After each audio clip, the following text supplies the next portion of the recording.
Oo, madunggan na naman. Start na ka? Sige, start na ka? Sige. Lima naman na yung question. First question, okay raw, tingog pa. So, first question, what are the major problems, issues, or challenges you have encountered or experienced working in BPO? One of the major talaga sa BPO na encounter guys.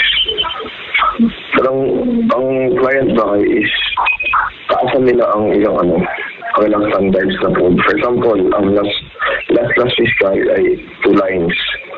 Tapos karon 3 lines na ginapangayo nila. So, like nga yun. Yung taasan nila ang mga need mag-meet sa mga agents. Okay, previous question na ta. Why are those considered problems?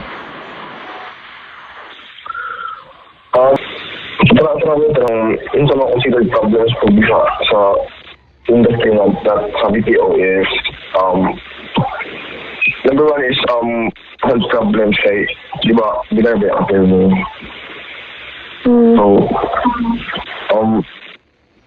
So magkadugan tayo mag-deteriorate yung health load.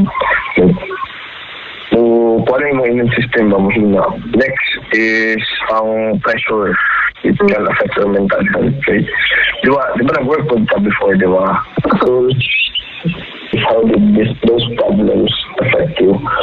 So, kay guys, kung ano lang po ko ba, ako sa mga anxiety po. So, like, may times ko, mag-isog na kong tulog ba, tapos, akong insomnia na gano'n na, so, dito na ako mag-take o tawag nag-sleeping pills ko para makatulog. So, nag-alarm lang ko para sa interview. Di ay.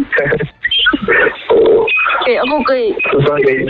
Darap. Maglupa mo, so good pag wala kayo maligya. Pero so far, so good pa man ang story. Hindi ka, wala ka, hindi ka upat.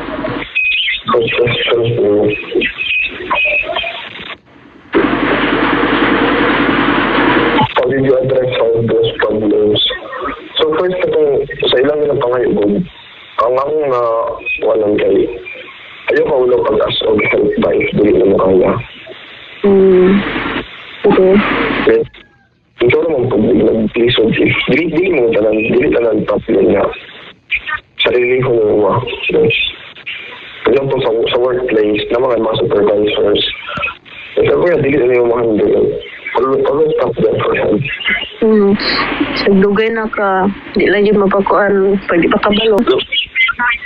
November day, kamo ni no. Ita. Okay. So after experiencing those problems, what lessons have you learned? Nakakuan, always lang na, believe lang sa yourself kay, like, wala yung katabang sa inyo kung di ikaw lang sa so, same as sa number 4 na never ask, don't be afraid to ask for help. Sabi lang yung kaya.